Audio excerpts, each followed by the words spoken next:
thought she was reasonable and would think highly of the property. And she did a good job, but she didn't do nothing as far as the barn went. She just kind of stored stuff in here and so on and so forth. And then all of a sudden I hear that the Ellenbachs buy the place. And so that was fine with me because they have done a job the likes I will never believe as long as I live on this property here. See, because I've got 7 brothers and sisters and everybody this and that and everything else in the world, and I finally said I'll just sell it, then everybody has to be satisfied. I'll get out of this without having all this hassle.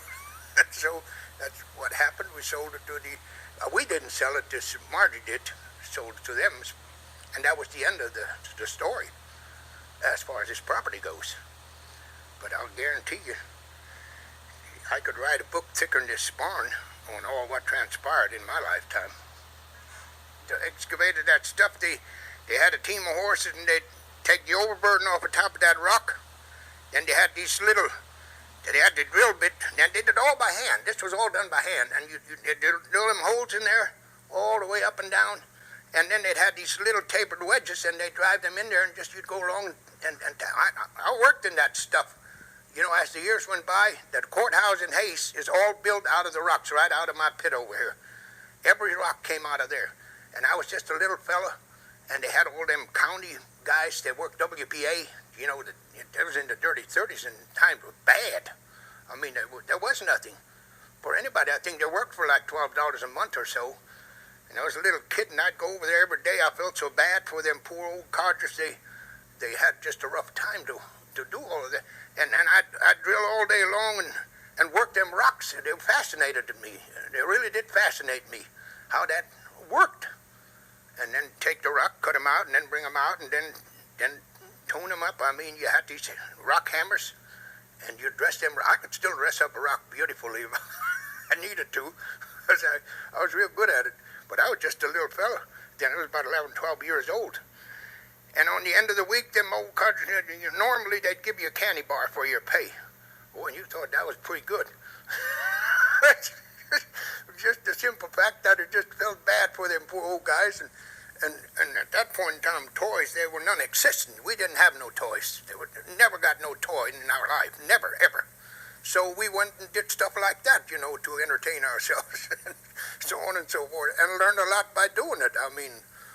Actually learned that to grow up to be a super. But that's how that rock worked. Them people had maybe $20, $25 worth of tools at most, and then build this whole building out of nothing. I understand, Bucks, it took 2 Oh yeah, I would say that, and maybe even longer, because they took their time. Them people didn't get excited. They just slowly but surely did it and did it right. Well, they raised their crops, raised their food. Well, there was. Raised their families, and built the churches all at the same time. Exactly. My grandfather had 9 boys, and he went ahead, and when they built that church over here in Shinchin, he had them 9 boys working there for a couple of years. No pay. That was just part of growing up, I guess, or being in the system there. And anyway, then when the church was done, he went and bought that window in that church, and his name is still right on it, donated by my grandfather, and it was an expensive window. Bought that and donated to the church after working there 2 or 3 years with 9 boys. That's how dedicated they were. But the time didn't mean nothing to them. They'd do things as the time would provide them to do.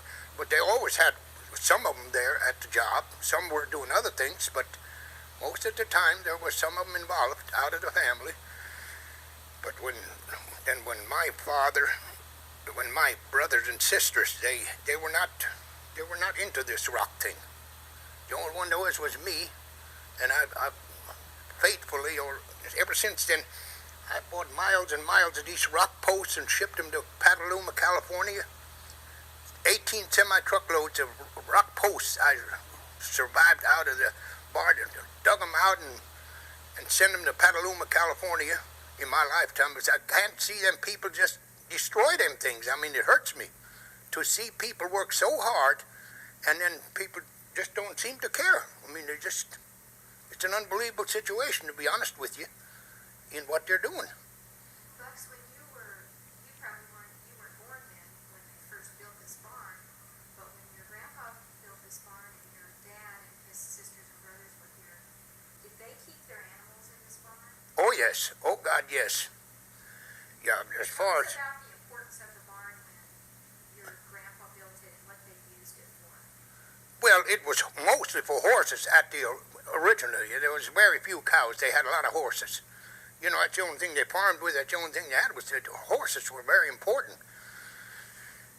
Then it mostly got used for animals. I mean, totally for animals as far as that goes. There was no two ways about it. This barn was totally used for animals, even in my time.